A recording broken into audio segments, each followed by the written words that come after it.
오늘 우리에게 주시는 하나님의 말씀은 갈라디아서입니다. 갈라디아서 1장 1절로 10절까지 말씀입니다. 함께 교독하도록 하겠습니다. 제가 먼저 읽겠습니다. 사람들에게서 난 것도 아니요 사람으로 말미암은 것도 아니요 오직 예수 그리스도와 그를 죽은 자 가운데서 살리신 하나님 아버지로 말미암아 사도된 바울은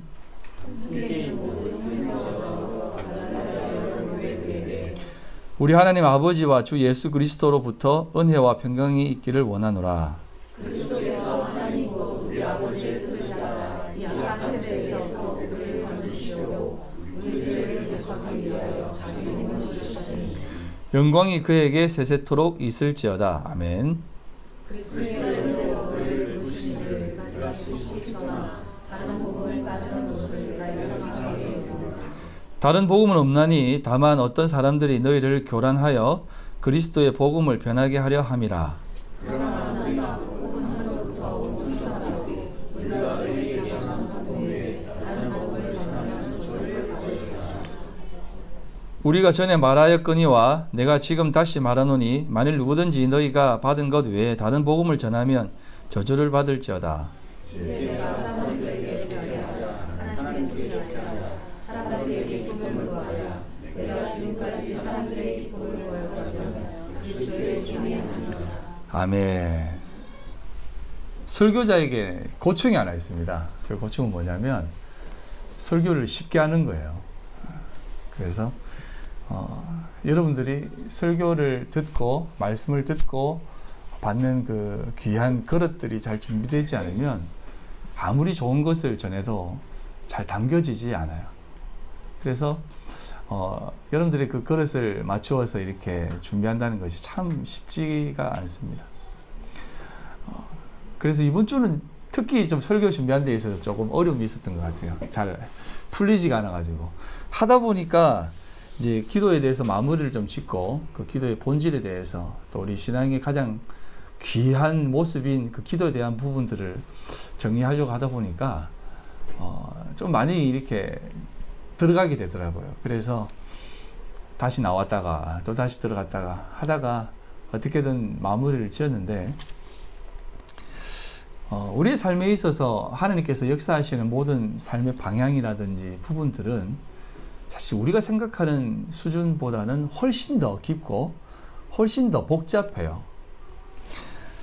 지난 수요일 막내딸이 학교를 늦게 가는 날이 있었습니다.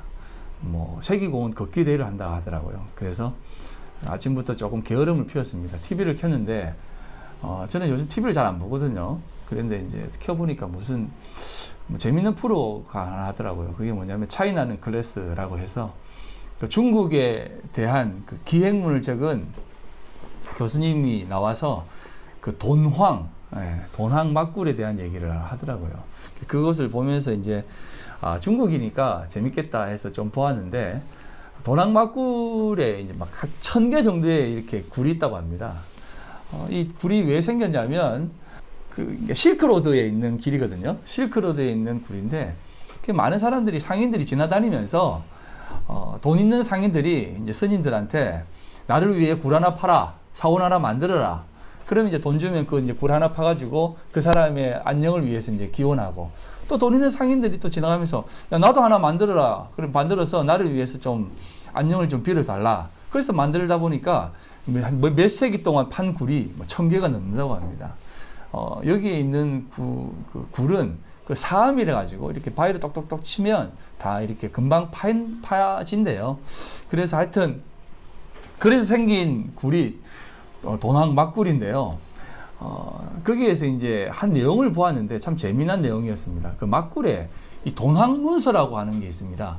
돈황 문서가 어떻게 발견되어졌냐면 아무튼 좀 약간 꺼벙한 스님이 있었는데 그 스님이 어떻게 해서 그 굴을 발견했어요. 그래서 그 문서들을 이렇게 보는데 조금 보니까 좀 귀해 보이는 거예요.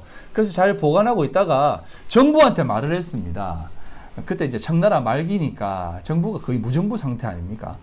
나라한테 말하니까 그거 네가 알아서 해라. 우리가 귀찮다, 관리하기 힘들다 하니까 이 사람이 그것을 막 이렇게 저렇게 방치하다가 그 소식이 그 외국에 있는 그 탐험가 보물을 이렇게 찾는 사람들의 귀에 들어간 것이에요. 뭐 이름은 다 말하기는 뭐하지만 한 대여섯 사람이 있습니다. 그 사람들이 그 소식을 듣고 도낭에 가가지고 도낭에 가서 그 문서를 아주 그 싼 가격에 뭐 20만 원 정도 되는 돈을 주고 막 몇만 점씩 이렇게 가져간 것이에요. 거의 도굴 하듯이 가져간 것입니다. 그 사람 중에 이렇게 지금 찾고 있는 외국인이 펠리오라는 사람인데요. 이 사람은 훔쳐갈 때 어떻게 훔쳐가냐면 수만 점이 나왔거든요. 이 사람이 그걸 하루에 거의 뭐 1분에 한 권씩 펼쳐봤대요. 펼쳐보고 다시 이렇게 치우고 훔쳐갈 거, 안 훔쳐갈 거, 아니 버릴 거 분류해가지고 훔쳐갈 것만 딱 분류해가지고 가져간 사람이 이 펠리오라는 사람이에요. 이 펠리오라는 사람이 가져간 그 문서 중에 그 해초에 왕호천 축국전이 또 담겨져 있다고 합니다. 아무튼 이 사람이 가져가서 문서를 다 훔쳐간 것이에요. 그리고 또 많은 사람들이 그것을 막 훼손시켰습니다.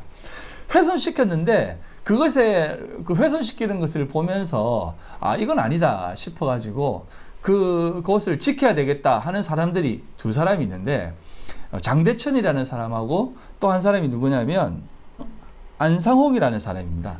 이 두 사람이 그것을 지켰는데 그 지키는 유래가 참 독특합니다. 뭐냐면 이 장대천이라는 사람은 미리 그곳에서 이제 그 벽화라든지 그림을 보존을 했는데 이 안성홍이라는 이 사람은 파리에서 유학을 한 사람이었어요.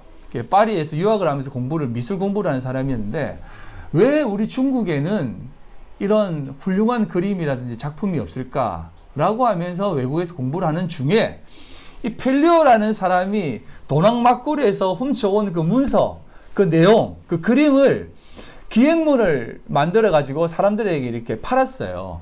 그 기행문을 이 안상홍이라는 사람이 본 것입니다. 그리고 그것을 딱 보면서 아니 중국에도 이런 것이 있단 말이야? 그래서 그 기행문을 보고 도낭막굴에 가가지고 40년 넘게 이 도낭막굴을 마지막까지 지키면서 보존한 사람이 이 안상홍이라는 사람이에요. 제가 무슨 얘기를 하고 싶냐면 이 펠리오라는 사람은 그곳에서 그 물건을 훔쳐간 사람입니다. 그리고 훔쳐간 그 사람이 적은 책을 이 안상홍이라는 사람이 보고 그 굴을 지키기 위해서 평생을 바친 것입니다. 옆에 있는 이 여인이 부인인데 평생 굴에서 그 굴을 보존하기 위해서 노력하다 보니까 이 여자가 바람나서 도망가 버렸어요. 그만큼 이 사람은 그것을 지키며 살았던 사람이었던 것입니다. 인생이라는 것이 그런 것입니다. 한 사람은 훔쳐가고 어떤 사람은 그 훔쳐간 내용을 보면서 그것을 지켜내는 게 바로 세상사의 모습인 것이에요. 어떤 사람은 그것을 통해서 이익을 보기도 하고 어떤 사람은 그것을 통해서 너무나 아픔을 느끼기도 하고 그런 것이 세상의 모습이라는 것입니다. 이 시간의 역사 속에서 이 히스토리라고 하는 역사 속에서 하나님은 그것을 바라보면서 어떻게 우리에게 깨닫기를 바라시는 것일까요? 누군가에게는 그것이 빛이 될 수가 있고 누군가에게는 그것이 어둠이 될 수도 있습니다. 그러나 그 어둠도 누군가에게는 빛을 찾기 위한 큰 발판이 될 수 있는 것이 어둠이라는 것이에요. 그것을 시간의 흐름이라고 하는데요. 그 시간의 흐름을 헬라어로는 크로노스라고 합니다. 크로노스. 시간의 개념은 두 가지가 있는데요. 크로노스와 카이로스가 있습니다. 히스토리는 크로노스입니다. 시간에 따라서 역사적으로 쭉 흘러가는 것이 크로노스예요. 하지만 우리 믿음의 사람들에게는 구속사라는 것이 있습니다. 그건 시간의 개념이 아닙니다. 그것을 이제 카이로스라고 하는데 이 카이로스는 한 시점, 그것을 통해서 무언가를 깨닫는 시점을 카이로스라고 얘기합니다. 그 시간의 개념이 뭐냐면 독일어로 게시세트라고 합니다. 구속사라는 것입니다. 역사보다 더 큰 믿음의 사람들이 바라보는 역사, 그게 바로 구속사라는 것이에요. 신앙인들은 이 역사를 바라보면서 이 구속사적인 시간으로 바라보아야만 되는 것이에요. 그래서 우리가 이런 얘기 하지 않습니까? 아직 종말은 안 왔지만 우리가 종말을 살고 있다라고 얘기하지 않습니까? 그 시각이, 그 기본적인 시각이 우리에게 있어야 돼요. 그러지 않으면 이 역사 속에서 일하시는 하나님의 놀라운 섭리들을 사실은 다 발견하기가 쉽지 않습니다. 복음성에도 이런 가사가 있지 않습니까? 나 지금은 비록 땅을 버타며 살지라도 내 영혼 저 하늘을 디디며 사네. 우리가 역사 속에서 히스토리 가운데 크로노스 가운데에서는 이 땅을 딛고 살지만 카이로스적인 시간의 개념에서는 저 하늘을 딛고 산다는 것입니다. 이것은 뭐 초월적이거나 뭐 어떤 붕 떠서 살아가는 그런 개념이 아니라 우리가 하나님의 그 시대를 바라보면서 언약이라고 하는 그 언약의 약속의 완전성을 바라보면서 성취되어진 것을 확실하며 살아가는 것이 이 삶이라는 것이에요. 그래서 성경은 이러한 모든 부분들을 얘기할 때 늘 하나님은 완전하시다라는 표현을 하는 것입니다. 완전하신 하나님이 말씀하신 것이 우리에게 완전히 이루어졌기 때문에 우리 또한 완전한 삶을 살 수 있다라고 얘기하는 것이에요. 하나님께서 우리에게 그 모든 삶을 주시는 그 과정 속에 우리가 걸어가고 있습니다. 그래서 오늘은 이 기도 역시도 이 과정 가운데에 우리가 어떤 생각을 가지고 살아가야 되느냐에 대한 부분을 먼저 좀 생각해보고 보려고 합니다. 여러분, 이 과정, 우리가 살아가는 이 과정이 무엇이겠습니까? 여러분, 우리가 이런 부분은 분명히 생각해 보았을 것입니다. 예수의 죽음이 내 죽음이다. 그거는 인정하시죠? 그거는 받아들이시지 않습니까? 그렇다면 예수의 부활은 어떻습니까? 예수의 죽음은 우리의 죽음이다라고 늘 그렇게 고백합니다. 주의 손에 나의 손을 포개고 주의 발에 나의 발을 포개어서 주와 함께 죽는다라고 우리가 늘 고백하지 않습니까? 그렇지만 주와 함께 산다라고 하는 그 개념은 사실은 우리 속에 그런 개념은 사실상 앞으로 있을 어떤 그런 것이다라고 생각을 해요. 예수님이 부활을 했습니다. 그 부활이라고 하는 것까지도 사실은 내 부활이라고 하지 않습니까? 그렇다면 우리 역시도 지금 이 순간, 이 시간 부활한 삶이다라고 생각을 하며 살으셔야 되는 것이에요. 고린도전서 15장 내용을 조금 보도록 하겠는데요. 38절부터인데 좀 길지만 한번 눈으로 한번 쭉 읽어보십시오. 하나님이 그 뜻대로 그의 형체들을 주시되 각 종자에게 그 형체를 주시니라. 육체는 다 같은 육체가 아니니 하나는 사람의 육체요, 하나는 짐승의 육체요, 하나는 새의 육체요, 하나는 물고기의 육체라. 하늘에 속한 형체도 있고 땅에 속한 형체도 있으나 하늘에 속한 것의 영광이 따로 있고 땅에 속한 것의 영광이 따로 있다. 해의 영광이 다르고 달의 영광이 다르며 별의 영광도 다른데 별과 별의 영광이 다르도다. 죽은 자의 부활도 이와 같으니 썩을 것으로 심고 썩지 않을 것으로 다시 살아나며 욕된 것으로 심고 영광스러운 것으로 다시 살아나며 약한 것으로 심고 강한 것으로 다시 살아나며 여기까지만 보도록 하겠습니다. 육체는 다 같은 것이 아니다라고 얘기합니다. 이 육체라고 하는 것은 사륵스라고 하는 단어인데요. 지금 우리가 입고 있는 이 육신이에요. 육신. 그 생체. 돼지고기와 우리 몸의 고기 똑같은 겁니다. 이걸 사륵스라고 그래요. 고기 덩어리를 육체라고 얘기합니다. 사륵스라고 그래요. 자, 여기에서 이 몸의 형체가 어떻게 얘기하냐면 육체도 다 같은 육체가 아니다는 것입니다. 사람의 육체가 있고 짐승의 육체가 있고 새의 육체가 있고 물고기 육체가 있다는 것입니다. 이 말은 어떤 의미가 있냐면 옛날 그 고대 철학자들은 세상을 사로 구분했습니다. 사라는 것이 세상의 언어거든요. 동서남북, 상하좌우, 세상을 사각형으로 생각했어요. 그래서 우리가 이 땅을 살아가는 육신의 삶을 살아가는 사람들도 사람, 짐승, 새, 물고기 이런 걸로 네 가지로 분류를 했습니다. 그게 육신의 삶이에요. 하지만 육신의 삶이 아닌 이 육체가 아니라 형체가 있다는 것입니다. 하늘에 속한 형체도 있고 땅에 속한 형체도 있다는 것입니다. 이 형체는 소마라고 하는 단어예요. 이 소마라는 단어는 단순히 육체가 아니라 새롭게 되고 만들어질 완전케 될 몸이라는 것입니다. 이게 소스라고 하는 단어에서 나왔는데요. 이게 이제 새롭게 되어질 것들에 대해서 형체라고 얘기하는 것입니다. 그래서 하늘에 속한 형체, 땅에 속한 형체, 하늘에 속한 영광, 땅에 속한 영광이라고 말을 하는 것입니다. 이게 뒤에서 뭐 하늘의 해의 영광, 달의 영광, 별의 영광, 또 별과 별의 영광 이렇게 얘기해서 해의 영광이 있고 달의 영광이 있고 또 별들의 영광이 있다라고 해가지고 이 구분을 짓기도 합니다. 사람들이. 그래서 영광스러운 것은 해의 영광을 바라봐야 된다. 이게 이제 빛의 영광이다라고 해가지고 하늘의 영광이라고 생각해요.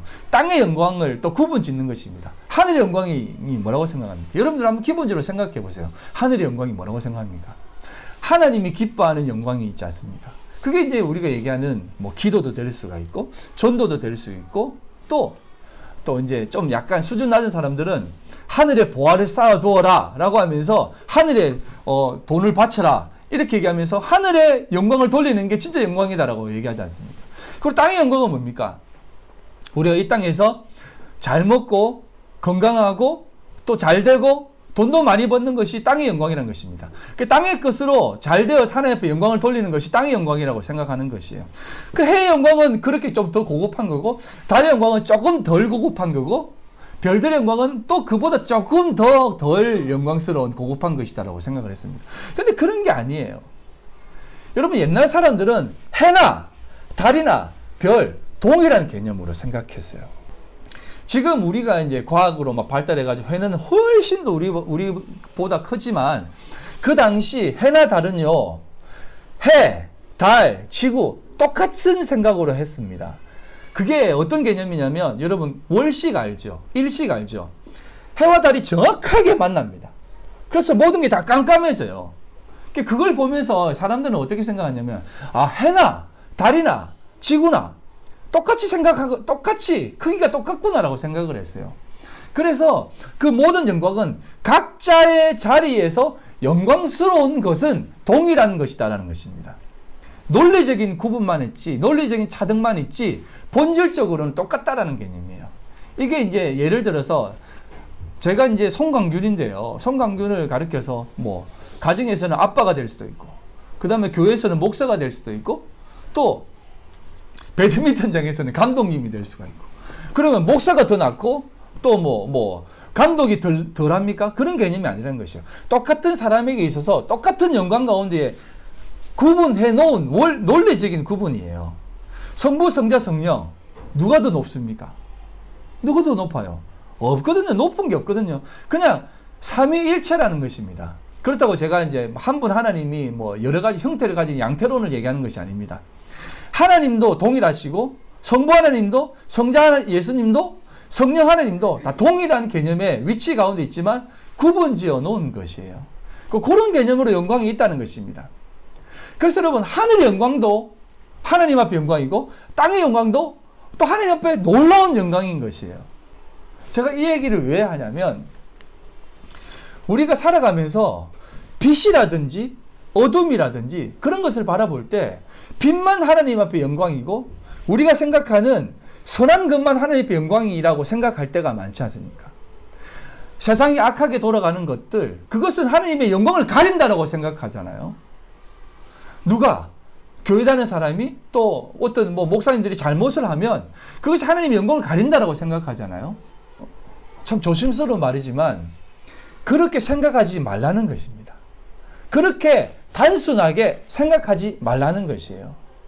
그 모든 사람은 하나님께서 다 하나님의 영광을 위해서 지어놓고 준비해놓은 하나님의 역할에 그 일을 감당하는 사람들이라는 것입니다. 그래서 이렇게 얘기합니다. 육의 몸으로 심고 신령한 몸으로 다시 살아나며 육의 몸이 있은즉 또 영의 몸도 있다는 것입니다. 육의 몸을 심고 신령한 몸이 된다는 것입니다. 우리는 육이라고 하면 더러운 것이고 신령한 것이면 좋은 것이라고 생각하잖아요. 신령한 몸이 되기 위해서는 육이 있어야 되는 것이에요. 무언가가 있으려면 무언가가 죽어야 되고 무언가가 새롭게 되려고 하면 또 어떤 것이 버려져야 되는 것입니다. 이걸 하나님께서 우리에게 가르쳐주고 싶은 것이에요. 세상은 모든 것을 다 하나님이 만들어 놓은 것입니다. 그래서 하나님께서 이 세상을 바라보면서 모든 세상을 만들어 놓고 좋았더라 라고 얘기합니다. 이 좋았다라는 것은 선하다라고 하는 개념, 그러니까 우리는 보기에 윤리 도덕적으로 좋다라고 하는 것이 아니라 토부라고 하는 것이에요. 이건 내가 만들어 놓은 것이다. 내가 선하다라고 명령한다 라고 하는 것이에요. 그래서 50절에 이렇게 합니다. 형제들아 내가 이것을 말하노니 혈과 육은 하나님 나라를 이어받을 수 없고 또 썩는 것은 썩지 않을 것을 유업으로 받지 못한다 라고 말무리하면서 혈과 육은 하나님 나라를 유업으로 받지 못한다 라고 말하면서 우리에게 있어서 지금 육신의 이 몸을 입고 살아가는 이 모든 것들이 우선은 죽어져야만 되고 없어져야만 되고 썩어져야만 썩지 않을 것으로 유업을 받을 수 있다는 것입니다. 그게 뭐예요? 그게 뭡니까? 그게 부활이에요. 조금 어려워지니까 여러분들 마음속에 조금 헷갈릴 수가 있는데, 여러분 하나님께서 우리에게 너희들도 나와 함께 죽어야만 된다라고 얘기했습니다. 그렇다면 내가 죽었습니다. 그러면 우리는 다시 태어나야 돼요. 그런데 여러분 다시 태어난다라고 하는 말은 우리가 쉽게 받아들이지 않습니까? 그래서 우리가 거듭난다, 중생한다라고 하지 않습니까? 그게 다시 태어난다가 맞습니까? 아니면 부활한다가 맞습니까? 예수님이 다시 태어났습니까? 부활하셨습니까? 부활하셨어요. 그러면 우리가 다시 태어나는 것입니까? 육체의 몸으로 죽고 우리가 새롭게 영의 몸, 신령한 것을 입고 가는 것이 이게 다시 태어나는 것입니까? 신령한 몸을 입고 다시 살아나는 것입니다. 이게요, 다시 살아나는 개념이에요.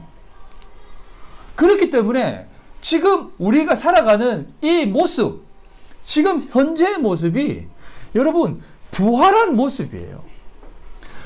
이게 이 부활한 모습이 이 정도면은 이거는 부활할 필요가 없는데, 아니 조금 부활하면 최소한 슈퍼맨 정도는 돼야지. 사람들이 이렇게 한번 때려도 손이 지나가고 뭐 뭔가 이렇게 딱 보면, 눈빛을 딱 보면 뭐 그 안에 있는 생각들이 다 보여지고 막.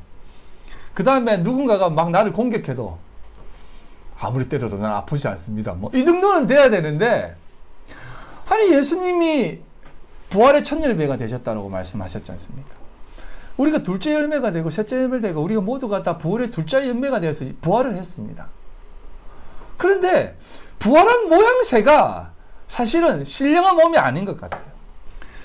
여러분 이게 사실은 우리 그리스도인들이 많이 놓치고 있는 것입니다. 이거 참 조심스러운 건데요. 우리가 늘 신령한 것이다, 종교적인 어떤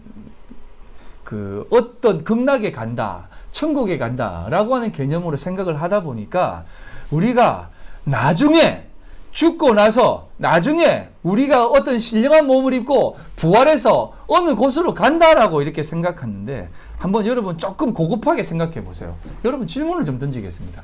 예수님이 승천하셨잖아요. 승천하셨어요. 하늘로 올라갔습니다. 구름 사이로 올라갔습니다. 어디에 가셨어요, 예수님이? 예수님이 어디 가셨어요? 저 성층권 위로 올라가셨어요? 아니면 달나라에 가셨어요? 아니면 태양계 저 벗어나가 가셨어요? 한번 생각해 보세요, 생각을. 예수님이 하늘로 올라가셨죠. 어디로 가셨어요? 예수님이 부활체가 되어서 올라가는 그곳은 장소적인 개념이 사실은 아니에요. 우리가 생각하는 이성적인 어떤 장소를 만들어서 그곳으로 들어간다라고 하는 개념이 아닙니다. 예수님이 우리에게 뭐라고 하셨냐면, 회개하라, 천국이 가까웠다라고 얘기합니다. 천국이 가까웠다라고 하는 이 단어는 우리에게 천국이 들어온다라는 개념이에요. 우리가 갈 곳이 천국이라고 했는데 예수님은 우리에게 천국이 가까웠다, 회개하라, 천국이 가까웠다라고 얘기합니다. 여러분 회개가 뭡니까? 우리 육신의 삶을 죽이는 것입니다. 이제 돌아서서 하나님께로 나아가는 것입니다. 그게 회개예요. 그래서 하나님께서 우리에게 천국으로 들어가라고 하는 개념이 아니라 천국을 받아들여서 천국 백성이 되어라라고 얘기합니다.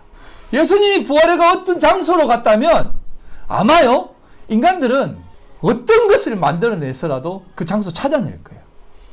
지금도 법궤 찾는다고 막 생고생하지 않습니까? 지금도 에덴 동산이 어디 있는지 지금 찾고 있는 사람들 많아요. 로마서 6장입니다. 로마서 6장.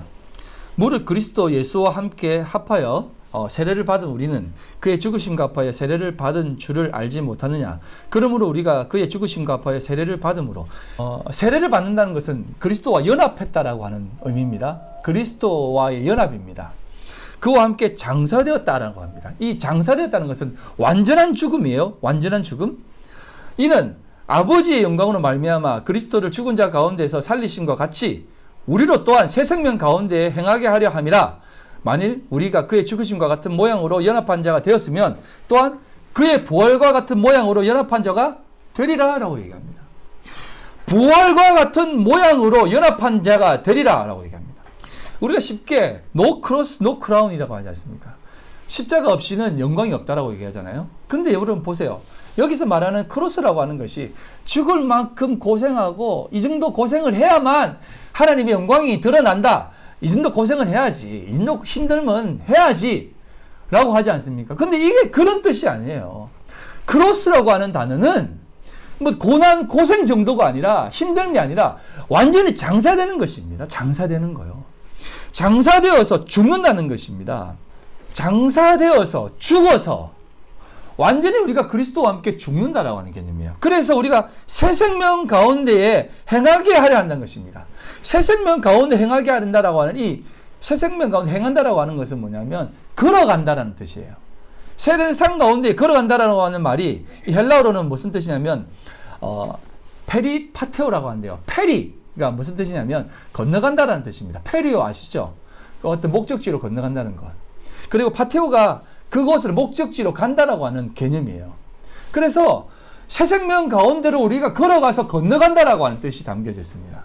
이건요 모든 종교에 다 있습니다. 아제아제 바라아제, 바라성아제가 무슨 뜻이냐면 들어보셨죠? 건너가자 건너가자 그곳에 건너가자라고 하는 뜻이에요. 불교라든지 유교라든지 그런 진리들은 다 있었습니다. 그런데 그 건너갈 곳이 어딘지는 몰랐어요. 새 생명 가운데 건너간다라고 하는 말이, 건너가서 살아간다는 말이 어떤 삶이라는 것이에요? 우리의 육신의 삶을 죽어서 그 새로운 삶, 부활의 영광 가운데 살아가는 것입니다. 불교라든지 도교라든지 이것은 돌을 닦고 뭐 이렇게 열반에 들어가는 것이 그곳을 건너가는 삶이라고 생각했는데 그것으로는 절대 사람들이 이루지 못해요. 제가 말씀드렸지 않습니까? 무소유도 그 무소유라고 하는 것을 소유하기 위해서 애쓰기 때문에 무소유가 무소유가 아닌 것입니다. 무라고 하는 것은 우리가 인간의 이성으로 판단할 수 없는 측량할 수 없는 그 큰 개념이 무소유예요. 여러분 옛날 사람들도 그런 어떤 영적인 진리들이 많이 있어요. 그래서 우리가 옛말은 다 틀린 게 없다라고 하지 않습니까? 그 사람들은 조그마한 진리는 있었는데 그 진리가 무엇을 얘기하는지 모른다라고 합니다. 그냥 찾고만 가고 구하기만 했지 이런 것이 있는 것 같은데 그게 뭔지는 모르겠다라고 하고 다 죽었어요. 근데 성경은 우리에게 분명히 얘기합니다. 그 진리가 바로 예수다라고 얘기하는 것이에요.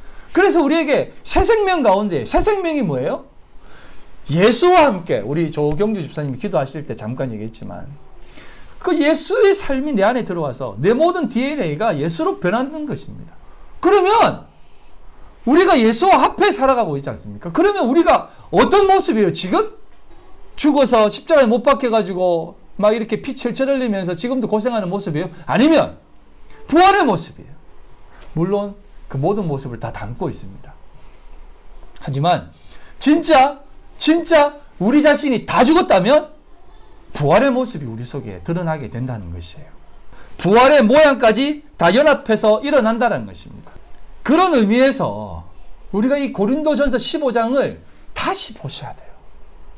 우리 고린도전서 15장 53절 마지막 부분에 이런 내용이 있지 않습니까? 나팔 소리가 나며 죽은 자들이 썩지 아니할 것으로 다시 살아나고 우리도 변화되리라 라고 하는 말씀이 있으니까 저 뒤에 우리의 부활이 일어난다라고 생각하니까 자꾸 우리의 삶이 지금 이렇게 사는 것도 이 정도면 괜찮아. 우리가 지금 사는 것도 뭐 이 정도면은 뭐 좀 예수님을 위해서 잘 살아가고 있다라고 생각하는데 사실은 사도 바울이 우리에게 이것을 얘기하는 것은 그런 개념이 아니에요. 이 나팔 소리가 들리면 그 모든 것이 이루어지고 우리도 그 가운데 살아가게 될 것이다라고 하는 것은 나팔 소리라는 것은 우리가 주님 앞에 거듭나 우리를 부르시는 그 부름의 소리예요. 나중에 주님이 다시 오시는 그때 불리는 나팔 소리도 되겠지만 지금 역시 그 나팔 소리가 우리 속에 울리고 있다는 것입니다.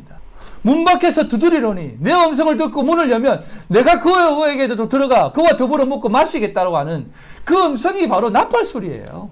예수가 나와 함께 더불어 먹고 마시는데 그 삶이 완전한 삶이 아니고 뭐겠습니까? 우리는 자꾸 천국, 천사, 영적인 몸, 신령한 몸 이러니까 책에서 본 것이나 영화에서 본 것이나 그런 어떤 약간 뭡니까? 신령한 것으로만 자꾸 생각을 해서 나는 아직 그런 몸이 안 되었으니까 아니다라고 생각을 하는데 그런 몸이 아니에요. 우리의 영혼이 살아나 우리 육신의 모습이 완전히 죽고 내 영혼이 완전히 살아나는 것입니다. 계속해서 성경이 얘기하는 것이 그 내용 아닙니까? 우리 육신이 완전히 죽어 하나님으로 화되어져 가는 것이 그것이 진짜 예수님과 함께 살아가는 삶이라고. 그래서 그 삶이 있을 때 언제 주님 오십니까? 라고가 아니라 이미 주님이 내 안에 오셨는데 내가 주님의 성전인데 천국이 가까웠다라고 하는 그 천국이 바실레이아 톤 우라논이에요. 바실레이아가 왕국이라는 뜻이고 우라노스가 하늘이지 않습니까? 제가 설명드렸지 않습니까? 우라노스가 하늘이지만 산 꼭대기라는 뜻이 있습니다. 호로스. 그리고 그 산 꼭대기는 성전을 가리킵니다. 그래서 성전의 왕국, 하나님이 계신 곳의 왕국. 왕국이 뭐냐면 나라라고 하는 개념이 아니에요. 하나님의 통치, 권세가 있는 그곳이 바실레이아예요. 그래서 천국이 임했다라고 하는 것은 여러분 속에 하나님의 통치가 이루어지고 하나님의 완전한 다스림이 계시다면 여러분의 마음이, 여러분의 삶이, 여러분 자체가 성전 왕국이에요. 무슨 여호와의 증인, 무슨 그런 왕국회관이 아니라 진짜 우리가 하나님의 왕국이 되는 것이에요.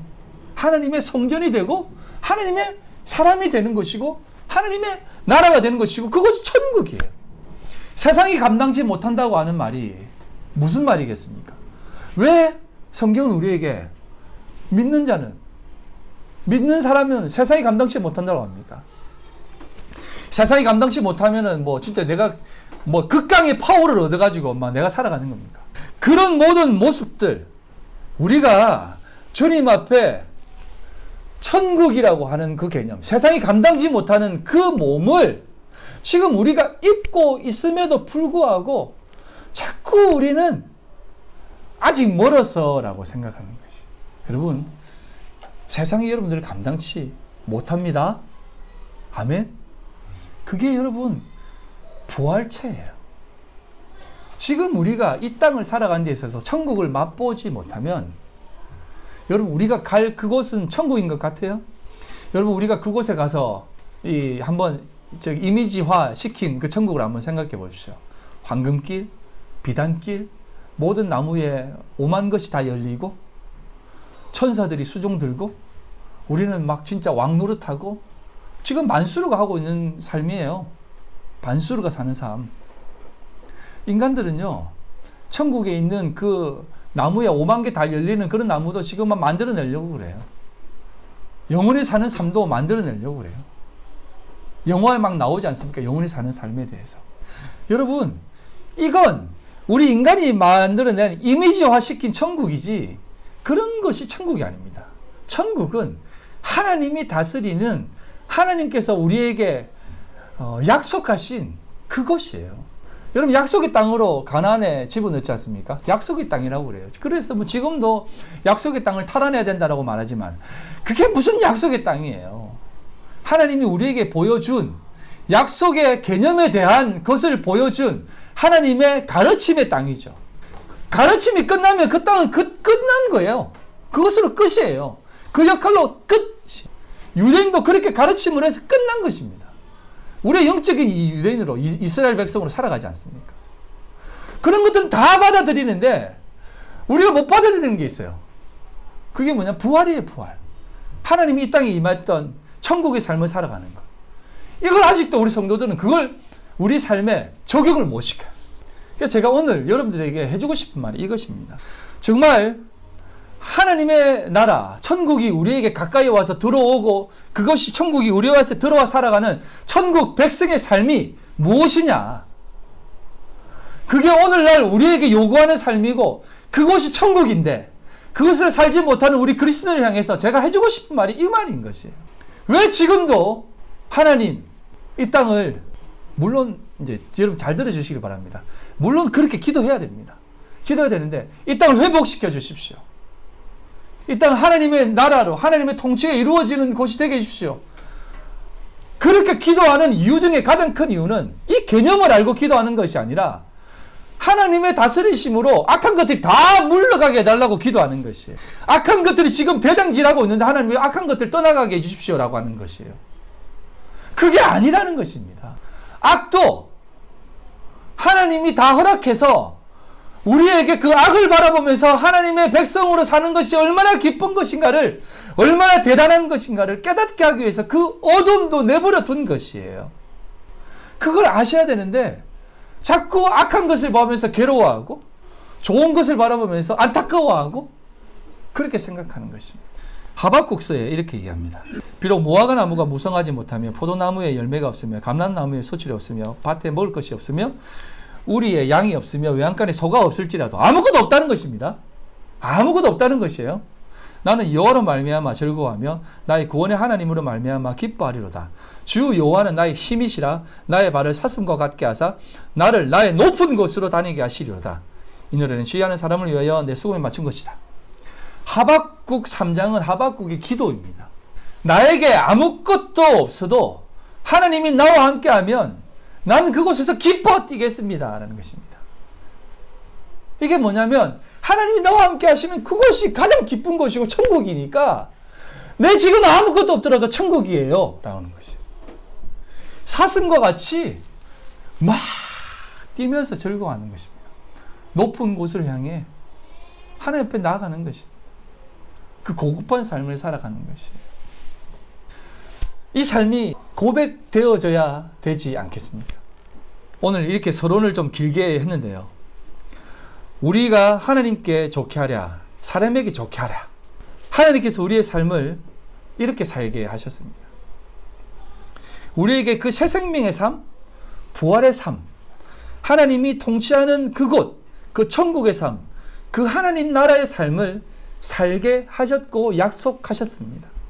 그 천국의 삶, 그 하나님의 삶, 그 부르신 곳, 그곳에서 우리에게 그 삶을 살게 하셨는데 우리는 그 삶을 살아가고 있느냐라고 하는 겁니다. 그 삶이 우리에게 확신이 되어지고 확인이 되어지고 분명하다면 오늘 우리에게 주어진 크로노스의 삶이, 이 인간의 삶이, 이 인간의 시간 속에서의 삶이 얼마나 귀하고 복되고 더 열심히 살아야 되겠습니다. 왜? 더 열심히 살아야 하나님을 더 많이 발견할 수 있거든요. 그래서 여러분, 제가 여러분들에게 더 세상 속으로 들어가라고 얘기하는 것입니다. 하나님이 우리에게 천국의 삶을 맛보게 하기 위해서 세상을 밀어붙였어요. 아담과 하와를 만들어서 에덴 동산에 밀어넣어서 선악과를 먹게 해버린 것입니다. 왜? 생명나무가 뭔지를 깨닫게 하기 위해서 그런 것이에요. 그런 의미에서 여러분, 이 세상 가운데에서 정말 이 하박국이 고백했던 그 삶으로도 발을 디뎌야 되는 것이에요. 그게 하나님께서 우리에게 주신 그 삶이라는 것입니다. 성경은 우리에게 얘기하지 않습니까?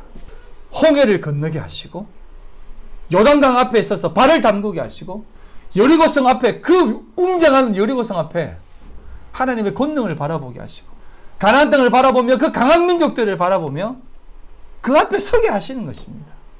왜 서게 하십니까? 내가 너희와 함께하는 삶을 보여주겠다라는 것 아니겠습니까? 홍해를 가르는 그 경험, 요단강을 막아버리는 그 경험, 여리고성을 무너뜨리는 그 경험, 가나안 땅의 그 모든 강한 민족들을 몰아내게 하는 그 경험, 이 시대 가운데 믿음의 백성들이 어떻게 살아가고 어떻게 승리해 나가는가에 대한 이 경험, 이 경험을 하시게 하시면서 부활의 삶이, 믿음의 삶이 무엇인가를 보여주고 가르쳐주는 것 아니겠습니까? 그것을 할 때 우리는 진짜 하나님의 백성으로 강하게 살 수 있는 것이에요. 어디에 던져 놓아도 우리는 일어설 수 있습니다. 왜? 하나님이 나와 함께 하시기 때문에. 부활의 몸이니까. 소방관과 체육만하고 소방관하고 싸우면 소방관이 이기지 않습니까? 왜? 물불 안 가린다고. 그것보다 더 강한 사람이 있습니다. 한 번 죽은 사람입니다. 우리 죽었는데 까지 한 번 더 죽지 뭐. 한 번 죽은 사람은 죽음이 두렵지 않습니다. 여러분, 죽음이 두렵습니까? 세상은 우리를 향해서 그 모든 것을 다 동원해서라도 죽음에 대한 두려움을 심어주려고 합니다. 사도 바울이 고백하지 않습니까? 사망아, 네가 쏘는 게 뭐냐? 율법의 권능? 우리를 넘어뜨리려고 하는 그 모든 세상의 원칙과 법칙들? 그게 사망이거든요. 그게 뭐냐? 아무리 공격해봐라. 내가 금내하나. 이것으로 나를 이기지 못해. 왜? 나 그리스도와 함께 죽었거든, 이미. 그리고 그리스도와 함께 살아났거든. 그리스도께 사망의 권세를 이기셨는데 네가 다시 공격한다고 해서 내가 다시 죽을 것 같아? 죽지 않는다라는 거죠. 오늘 본문 읽은 말씀 중에 4절에 이렇게 얘기합니다. 그리스도께서 하나님, 곧 우리 아버지의 뜻을 따라 이 악한 세대에서 우리를 건지시려고 우리 죄를 대속하기 위하여 자기 몸을 주셨다라고 얘기합니다. 자기 몸을 우리를 위해 주셨다는 것입니다. 자기 몸을 아끼지 않게 주신 그분이 우리에게 뭔들 안 주시겠느냐. 그리고 그분이 우리를 위해 송사하시고 변호하시고 우리를 붙드시고 있는데 이 세상 가운데 있는 모든 그 죄악된 삶이 뭐가 있겠느냐라는 것입니다. 그게 우리에게 주어진 참된 삶이라는 것입니다. 이 삶이 우리에게 있을 때, 새 생명으로 걸어가는 그 삶이 있을 때, 여러분 기억하십시오. 우리는요, 그 삶 가운데에 참된 기도를 할 수 있습니다.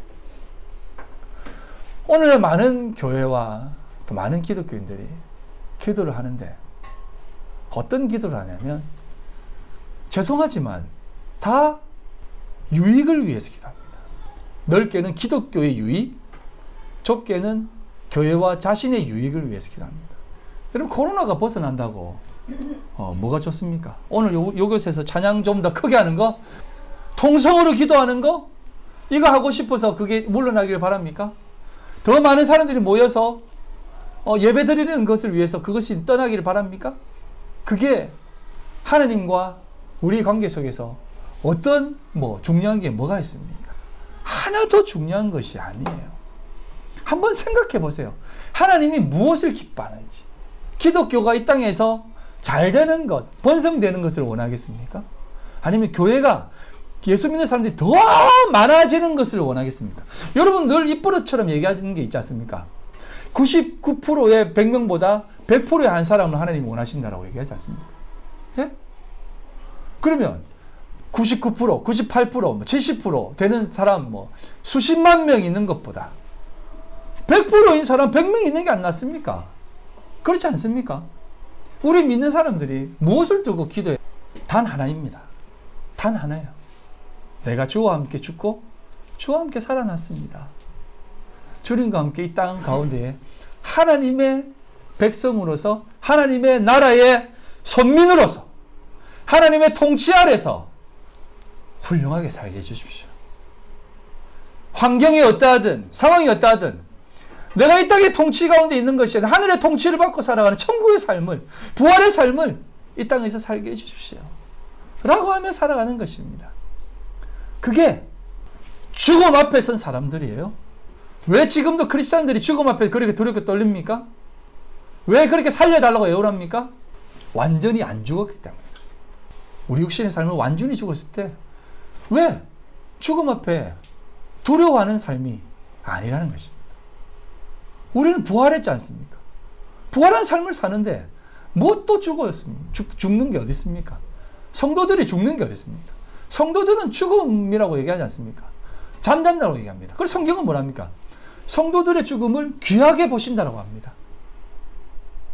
왜 귀하게 봅니까? 그 고급한 죽음에 대한 하나님을 향한 마음이 있기 때문에. 왜 초대교회 성도들이 그런 고백을 했습니까? 폴리캅이 그렇게 고백했지 않습니까? 로마 병사들이 폴리캅을 화형시키려고 딱 그 장작 더미를 쌓아놓고 위에 딱 세워놓고 자, 너 하나님 배신해. 그러면 저 위로 안 세울게. 폴리카르프 이렇게 합니다. 지그시 미소 지으면서 80평생 하나님 나를 한 번도 배신하지 않고 나를 부인하지 않고 나를 모른다 하지 않으셨는데 내가 어떻게 하나님을 모른다 할 수 있습니까? 하면서 그 불 피워놓은 장작 위로 올라가서 불에 타 한 줌의 재가 되었습니다. 그게 천국의 삶을 사는 것이에요. 그 불타 죽는 게 뭐라고? 나 이미 하나님과 함께 동행하는 천국 백성인데 이 사륵스가 뭐라고? 나에게 하나님의 소마가 있는데 하나님의 그 참된 새 생명이 있는데 우리를 가려서 생명, 살리는 영, 산 영이라고 하면서 예수님은 살리는 영이라고 하거든요. 살리는 영이 내 인데 계신데 나는 살아나지. 그리고 지금 살아났잖아. 무슨 죽음이 필요해? 그래서 초대교회 성도들이 카타콤에서 200년 넘게 그곳에 있었습니다. 여러분 그 신앙을 지키는 것은요 대단히 어려워요. 내가 지키는 것은 쉽습니다. 하지만 내 자식까지 이런 좁고 습한 이 동굴에서 빛도 들어오지 않는 이 동굴에서 살게 한다고 생각해 보세요. 그 신앙을 물려준다고 생각해 보세요. 야 기독교 부인해. 나가서 그냥 편안하게 살아 하지. 누가 그 몇 대에 걸쳐서 그곳에서 살게 하겠습니까? 어머니, 할머니의 그 손자 사랑, 자식 사랑은요 누구도 막을 수 없습니다. 그런데 그 자식에게 그 신앙을 물려주는 것이에요. 그 신앙이 뭡니까? 우리 비록 그 카타콤에 평균 키가 120밖에 안 됐어요. 어둡고 영양이 없어서 안 자라는 거예요. 더 이상 안 자라는 거예요. 그리고 대부분이 습해가지고 피부병에 다 걸렸어요. 문둥병에도 걸리고. 그런 삶을 대를 이어서 살았습니다. 왜? 부활신앙이 있었기 때문에. 죽음이 두렵지 않았기 때문에. 그 삶도 두렵지 않았던 것이에요. 왜 그렇게 살았겠습니까? 그리고 그들은 왜 그곳에서 그런 삶을 두고 기도하며 나아갔겠습니까? 2주에 걸쳐서 제가 기도에 대해서 가르쳤습니다. 기도란 참된 사랑의 모습으로 나아가야 된다. 기도란 믿음의 참된 모습 속에서 그 응답의 모습으로 나아가야 된다. 오늘은 그 기도에 대해서 마무리를 짓는 것입니다. 사랑, 믿음, 그 모든 것은 다 하나님과 나와의 그 깊은 관계를 알 때 그 기도가 응답되어진다는 사실을 꼭 기억하십시오.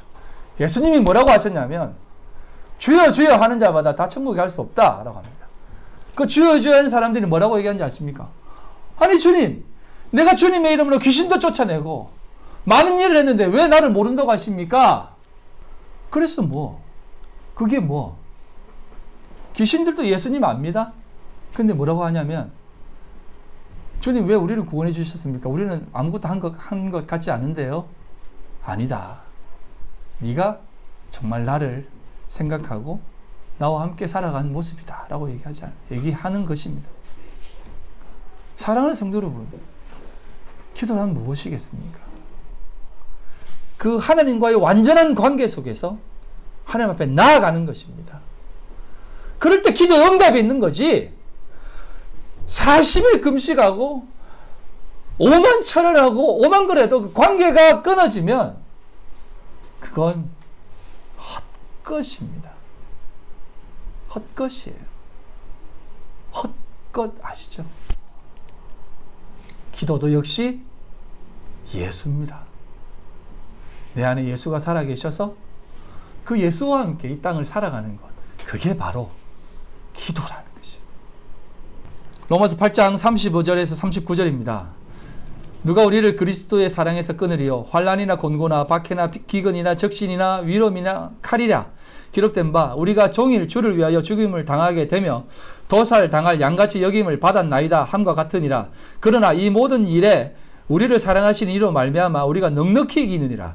내가 확신하노니 사망이나 생명이나 천사들이나 권세자들이나 현재일이나 장래일이나 능력이나 높음이나 깊음이나 다른 어떤 피조물이라도 우리를 우리 주 그리스도 예수 안에 있는 하나님의 사랑에서 끊을 수 없다는 것입니다.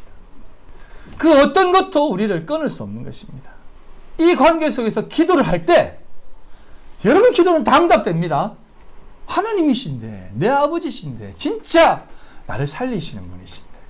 그래서 우리에게 예수를 바라보고 예수와 함께 이 땅을 살아가라고 말씀합니다. 그리고 그 모습 속에서 세상을 바라보라는 것이에요. 이 말씀을 마무리하면서 세상을 바라보며 어떻게 기도해야 할지에 대해서 다시 한번 확인하고 말씀을 맺도록 하겠습니다. 이사야 45장입니다. 나는 여호와라, 나 외에 다른 이가 없나니 나밖에 신이 없느니라.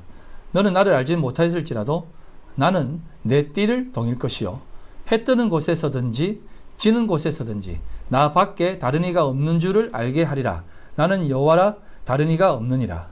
나는 빛도 짓고 어둠도 창조하며 나는 평안도 짓고 환난도 창조하나니 나는 여호와라, 이 모든 일을 행하는 자니라 하였노라. 하나님이요, 빛도 짓고 어둠도 짓는다고 얘기합니다. 평안도 짓고 환난도 짓는다고 얘기합니다. 하나님이 이것을 다 하신다고 얘기해요. 사도 바울이 얘기합니다. 그렇게 에이, 뭐 하나님은 그러면 안 되지. 그러면 하나님이 악의 축이네요. 하나님이 무슨 그런 하나님이 있어. 철학자들이 이런 논증을 폈거든요. 신이 없다라고 하는 논증을 펼칠 때 이렇게 얘기했습니다. 신이 있다, 선이 있다, 악이 있다. 근데 세상은 악이 존재한다. 말할 수 없는 그 악이 사람들을 힘들게 한다. 그런데 신은 악을 멸하지 않는다. 그러면 신은 무용하다. 고로 신은 없다. 이렇게 해버렸어요. 맞는 말이잖아요. 철학적으로, 인간적으로 생각했을 때. 하나님이 있다면 어떻게 이런 일이 일어납니까? 여러분, 하나님이 있기 때문에 이 모든 것이 있다는 것을 꼭 기억하십시오. 요즘 참 세계가 뜨겁습니다. 양대국이 막 붙으면서 난리지기는 가운데에서 얼마 전에 또 뉴스에 또 트럼프가 또 이렇게 코로나를 걸려버렸어요. 그래서 이제 뭔가 큰일을 할 것 같았는데 또 그게 되고 또 대선에 빨간불이 들어오고 또 그게 다 또 하나님의 뜻이 있다라고 하면서 그런 개념에서 얘기하지만 여러분, 세상은 그 모든 상황 가운데에서 하나님이 돌리시고 있다는 것을 꼭 기억하십시오. 우리가 생각하는 악도 여러분 악이 아니에요. 우리가 생각하는 선도 선이 아닐 수 있습니다. 꼭 기억하십시오. 이 모든 것을 하나님이 돌리시고 계시다는 것을 기억하고 그 가운데서 여러분 기도하시라는 것이죠. 이걸 좀 잡고 이걸 꼭 붙잡고 기도하시라는 것입니다. 욥이 했던 그 마지막 고백. 정말 내가 아무것도 몰랐군요, 하나님. 내가 안다고 생각했는데 아무것도 몰랐군요, 하나님. 그냥 하나님이 선하십니다. 하나님이 옳습니다. 그 옳은 하나님 내 안에 모시고 이 땅 훌륭하게 살게 해주십시오. 그렇게 기도하는 것입니다. 그게 이 땅을 살아가는 기도자의 모습이라는 것을 꼭 기억하고 오늘도 이 믿음을 꼭 붙잡고 하나님의 완전하심, 그 완전히 이루어놓으신 역사 속에 이루어놓은 그것을 지금 완전히 이루셔서 펼쳐놓아서 지금 걸어가고 있는 가운데에 있는 종말을 살아가고 있는 우리들의 삶에 그 어떤 영향력도 미치지 않는다는 것을 꼭 기억하고 완전한 하나님의 백성으로 이 땅을 살아가는 우리 귀한 성도님들 다 되시기를 주님의 이름으로 소망합니다. 우리 시간 기도하실 때 하나님 아버지 감사합니다. 오늘도 우리 가운데 역사하신 하나님의 놀라운 계획을 바라봅니다. 주님, 어떤 사람에게는 그것이 가장 독인 듯 하지만 어떤 사람에게는 그것이 약이 되기도 하고 또 어떤 사람에게는 그것이 가장 어둠인 것처럼 보이지만 그러나 어떤 사람에게는 그것이 그 빛을 찾는 선한 도구로 사용되어질 때가 있음을 고백합니다. 아버지 하나님, 오늘도 우리에게 그 죽음을 허락해 주셨습니다. 그 죽음이 있을 때 부활이 있다는 것을 기억하고 오늘도 육신의 삶 참 죽기 두렵고 염려되고 걱정도 되지만 하나님 이 삶이 수반되어지지 않으면 부활의 삶도 없다는 것을 꼭 기억하고 오늘도 사도 바울의 고백처럼 내가 날마다 죽노라 라고 하는 그 고백을 오늘도 주님 앞에 드리며 살게 하여 주시옵소서. 아버지 하나님, 하나님의 백성들 하나님의 나라에서 지금 넉넉히 이기며 살게 되기를 소망합니다. 주님 기름 부어주시고 역사하여 주시옵소서.